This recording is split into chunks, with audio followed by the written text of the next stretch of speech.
played once only. The test is in 4 parts. At the end of the test, you will be given 10 minutes to transfer your answers to the answer sheet. Now turn to Part 1.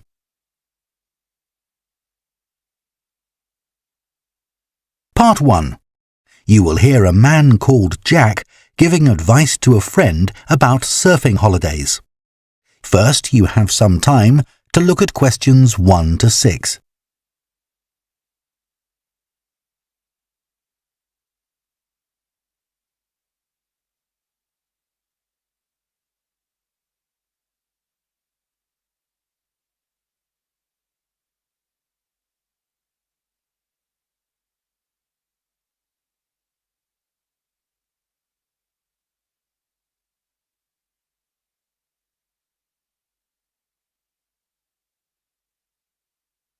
Now listen carefully and answer questions 1 to 6.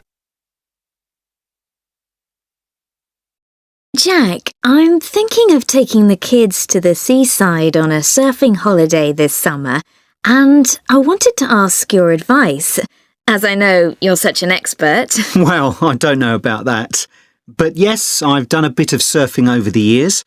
I'd thoroughly recommend it. I think it's the kind of holiday all the family can enjoy together. The thing about surfing is that it's great for all ages and all abilities. My youngest started when he was only 3. Wow! But it's quite physically demanding, isn't it? I've heard you need to be pretty fit. Yes, you'll certainly learn more quickly and won't tire as easily. Well, that should be okay for us. You've been surfing a few times in Ireland, haven't you? Yes, there's some great surfing there, which people don't always realise. And which locations would you recommend? There seem to be quite a few. Yes, there are loads. Last year we went to County Donegal. There are several great places to surf there. What about in County Clare? I read that's also really good for surfing. Yes, it is. I've been there a few times. Most people go to Lahinch. My kids love it there. The waves aren't too challenging and the town is very lively. Are there good hotels there? Yes, some very nice ones. And there are also a few basic hostels and campsites. It's great if you need lessons, as the surf schools are excellent. Sounds good. Yes, and there's lots to see in the area, like those well-known cliffs. I've forgotten the name of them. Oh, don't worry. I can look them up. I've also been surfing in County Mayo, which is less well known for surfing, but we had a really good time. That was a few years ago when the kids were younger. There's a good surf school at Carrowniskey Beach. How do you spell that? CARROWNISKEY.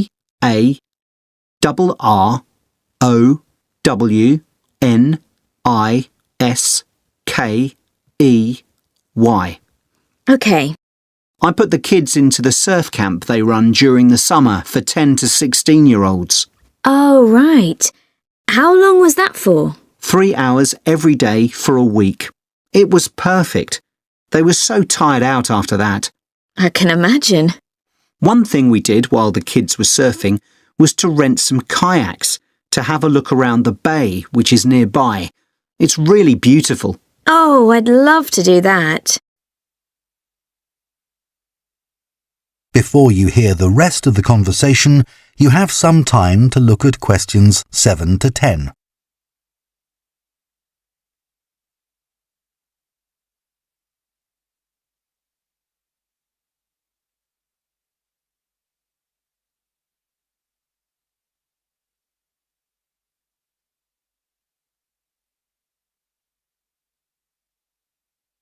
Now listen and answer questions 7 to 10. Now, the only time I went to Ireland, it rained practically every day. Yes, that can be a problem. But you can surf in the rain, you know. It doesn't have the same appeal somehow. Well, the weather's been fine the last couple of years when I've been there. But actually, it tends to rain more in August than in the spring or autumn. September's my favourite month because the water is warmer then. The only problem is that the kids are back to school then. I know. But one good thing about Irish summers is that it doesn't get too hot. The average temperature is about 19 degrees, and it usually doesn't go above 25 degrees. That sounds all right. Now, what about costs? Surfing is a pretty cheap holiday, really.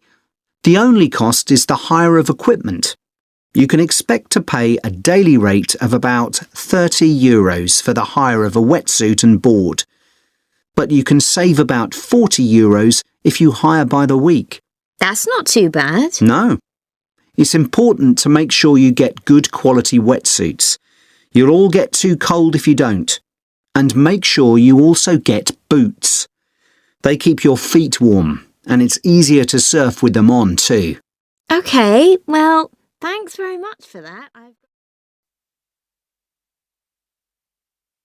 That is the end of Part 1. You now have half a minute to check your answers to Part 1.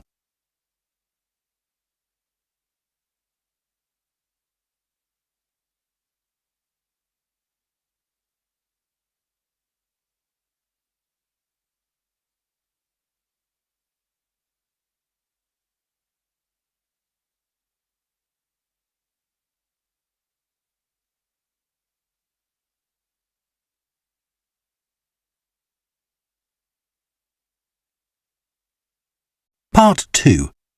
You will hear the manager of a childcare service at a primary school talking to parents at an open day about the school's childcare service offered before and after school. First, you have some time to look at questions 11 to 15.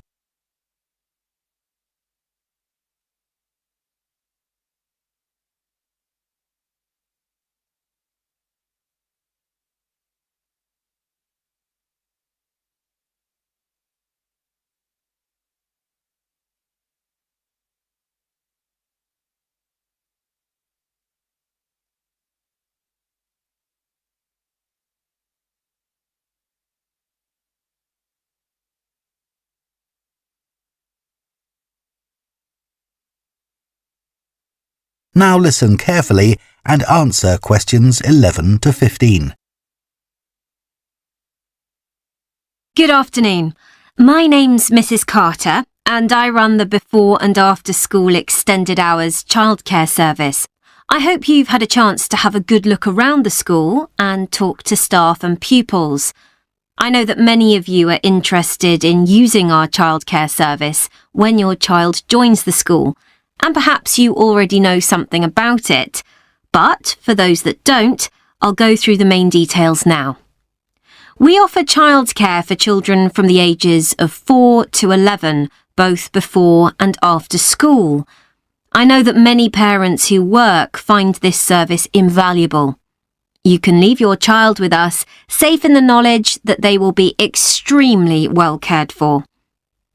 We are insured to provide care for up to 70 children, although we rarely have this many attending at any one session.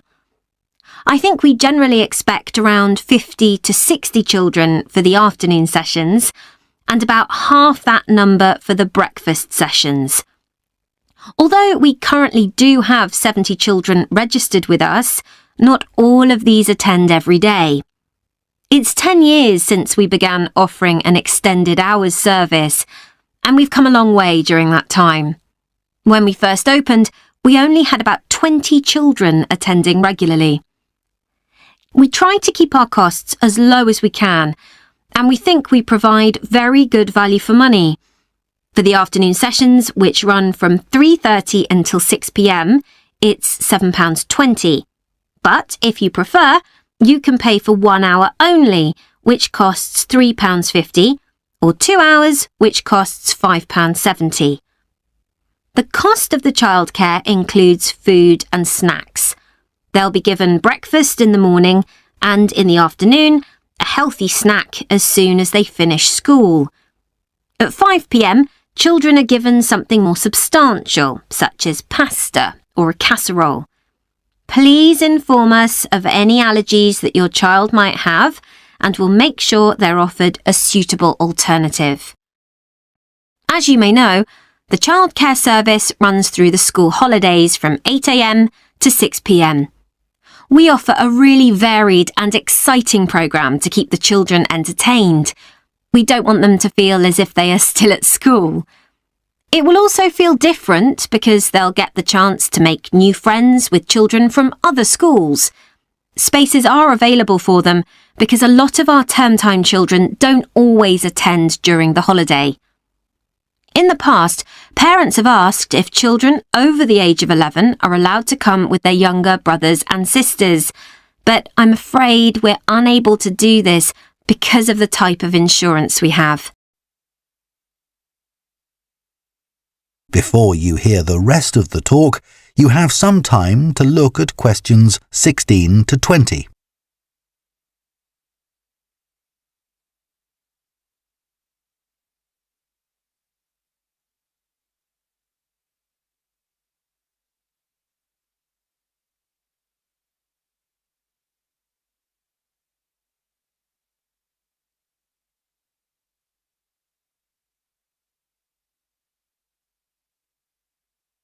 Now listen and answer questions 16 to 20. So now let me tell you about some of the activities that your child can do during the after-school sessions.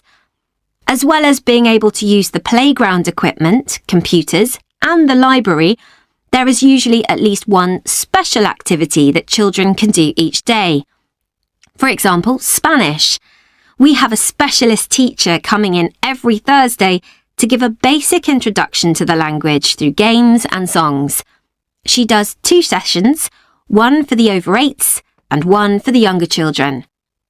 This is the only activity which we have to make an extra charge for, but it's well worth it. Once a week, the children have the opportunity to do some music. We're very lucky that one of our staff is a member of a folk band. On Mondays, she teaches singing and percussion to groups of children.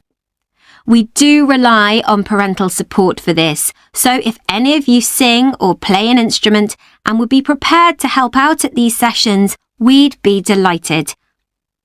Painting continues to be one of the most popular activities. To begin with, we weren't keen on offering this because of the extra mess involved, but children kept asking if they could do some art, and so we finally gave in. Art is great for helping the children to relax after working hard at school all day.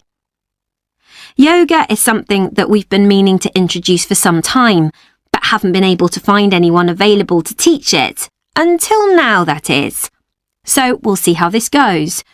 Hopefully, children will benefit in all sorts of ways from this. Cooking is another popular activity. They make a different sort of cake or pizza or bread each week. Although the younger children love doing it, we found that the mess was just too much. So we've decided to restrict this to the over 8s, as they are better able to clean up after themselves. That is the end of Part 2. You now have half a minute to check your answers to Part 2.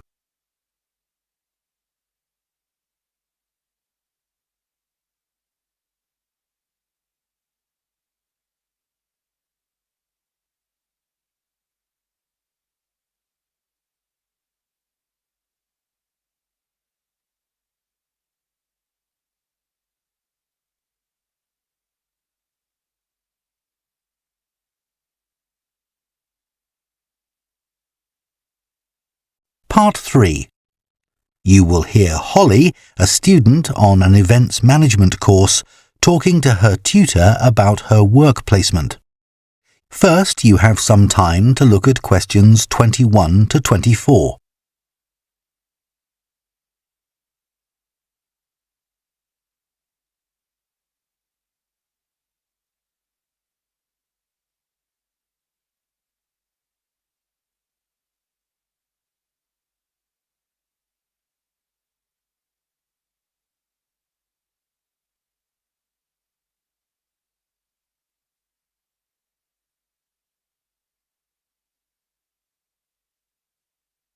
Now listen carefully and answer questions 21 to 24.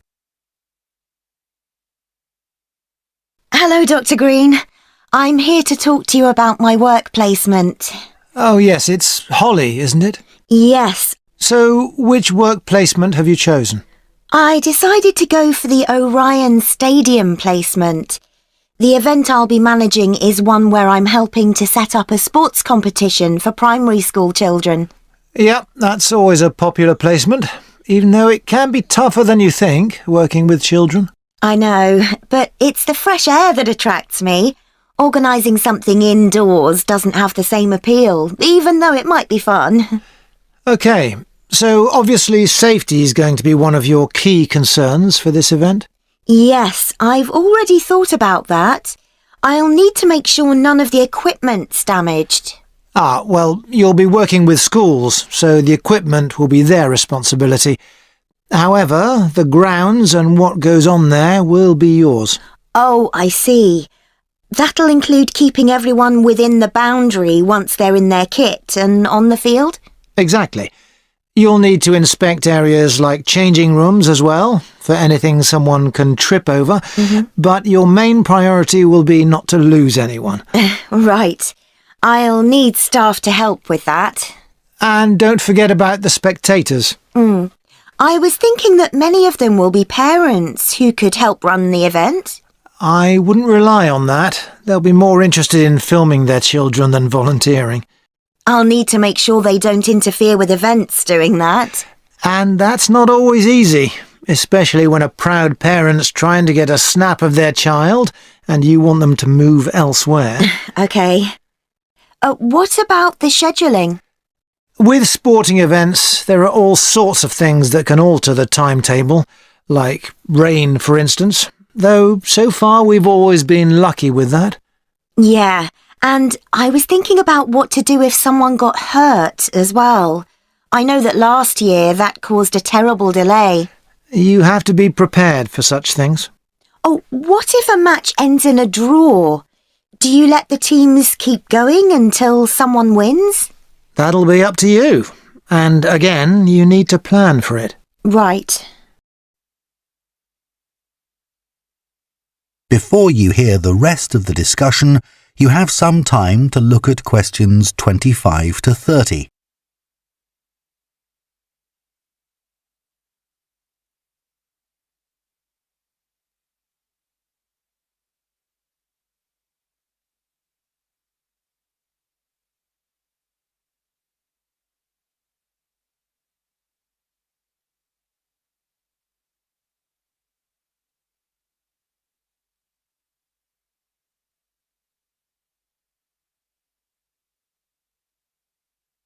Now listen and answer questions 25 to 30. Now, the aim of your work placement is to give you the opportunity to develop the skills that an events manager needs. So, let's talk about those a bit. Well, I think my communication skills are pretty good. I can talk on the phone to people and book venues and that kind of thing. Good. Just remember, it isn't only about what you say.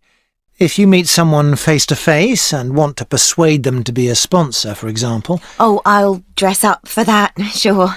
Good. Let's go on to think about your organisational skills. You're working in a very people-based industry, and that means things won't always go to plan. I guess it's being prepared to make changes that matters. That's right. You may have to make an on-the-spot change to a timetable because of a problem you hadn't anticipated. Just do it, okay. How's your time management these days? I'm working on it. I'm certainly better when I have a deadline, which is why this work suits me. Yes, but it's how you respond as that deadline approaches. I know I've got to look calm, even if I'm in a panic. Just think to yourself, no one must know I'm under pressure. Yeah, even though I'm multitasking like crazy. Another skill that events managers need is creativity. Often your client has what we call the big picture idea, but it's up to the events manager to think of all the fine points that go to making it work. Right. So I need to listen carefully to that idea and then fill in all the gaps. That's right. And you'll have a team working under you, So another key skill is leadership. Your team may have lots of ideas too, but you've got to make the ultimate choices. Do we have refreshments inside or out, for example? Isn't it better to be democratic? It's a nice idea, but you have the ultimate responsibility. So believe in what you think best. Be prepared to say, yes, that's a good idea, but it won't work here. I see what you mean. What about the networking side of things? I know it's an area that a lot of students worry about because we don't have much experience to offer others. But even without it, you can still be an interesting person with useful ideas, and the more people you impress, the better. I guess that will help me when I apply for a real job. Exactly. Think ahead, remember what your ambitions are, and keep them in mind. Definitely. That is the end of Part 3. You now have half a minute to check your answers to Part 3.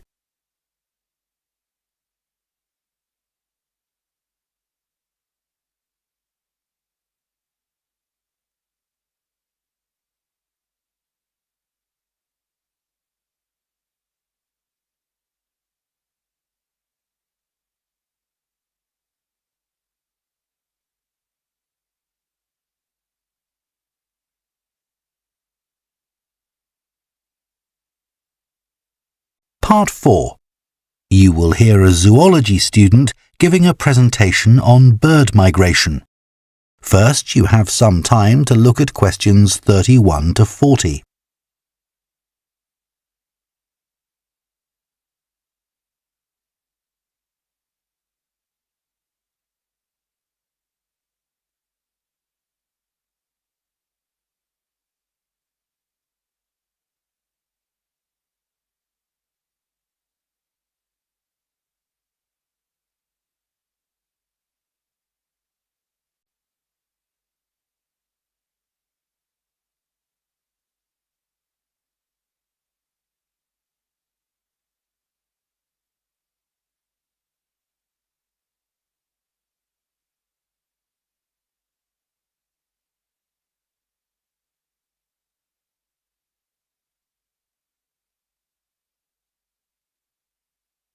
Now listen carefully and answer questions 31 to 40. Scientists believe that a majority of the Earth's bird population migrate in some fashion or other. Some travel seasonally for relatively short distances, such as birds that move from their winter habitats in lowlands to mountaintops for the summers. Others, like the Arctic tern, travel more than 25,000 miles seasonally between the northern and southern poles. Bird migration has been studied over many centuries through a variety of observations. But until relatively recently, where birds went to in the winter was considered something of a mystery. The lack of modern science and technology led to many theories that we now recognise as error-filled and even somewhat amusing. Take hibernation theory, for example. 2,000 years ago, it was commonly believed that when birds left an area, they went underwater to hibernate in the seas and oceans. Another theory for the regular appearance and disappearance of birds was that they spent winter hidden in mud till the weather changed and food became abundant again. The theory that some birds hibernate persisted until experiments were done on caged birds in the 1940s, which demonstrated that birds have no hibernation instinct. One of the earliest naturalists and philosophers from ancient Greece was Aristotle, who was the first writer to discuss the disappearance and reappearance of some bird species at certain times of year. He developed the theory of transmutation, the seasonal change of one species into another by observing redstarts and robins. He observed that in the autumn, small birds called redstarts began to lose their feathers, which convinced Aristotle that they changed into robins for the winter and back into redstarts in the summer. These assumptions are understandable, given that this pair of species are similar in shape, but are a classic example of an incorrect interpretation based on correct observations. The most bizarre theory was put forward by an English amateur scientist, Charles Morton, in the 17th century. He wrote a surprisingly well-regarded paper, claiming that birds migrate to the moon and back every year. He came to this conclusion as the only logical explanation for the total disappearance of some species.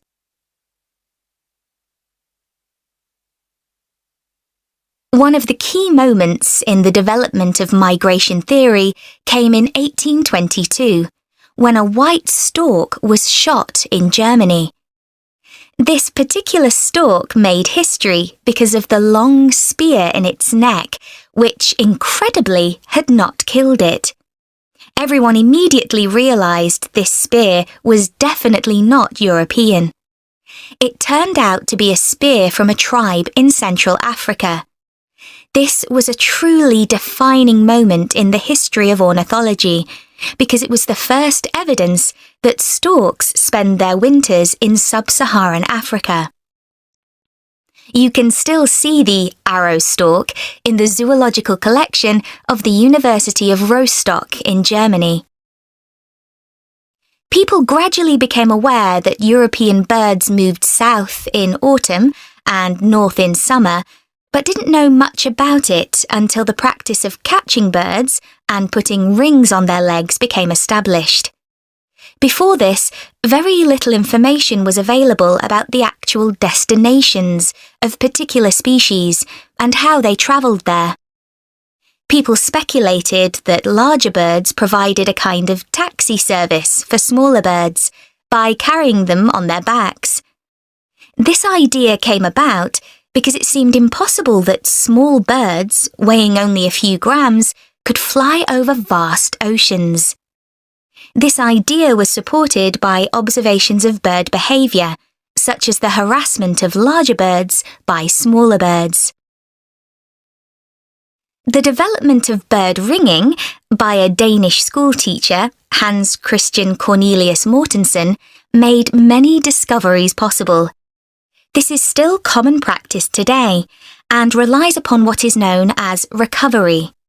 This is when ringed birds are found dead in the place they have migrated to and identified.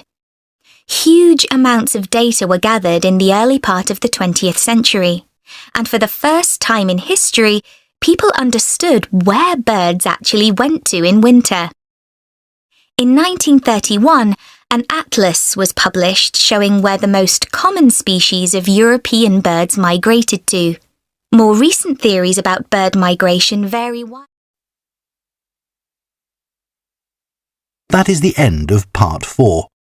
You now have 1 minute to check your answers to Part 4.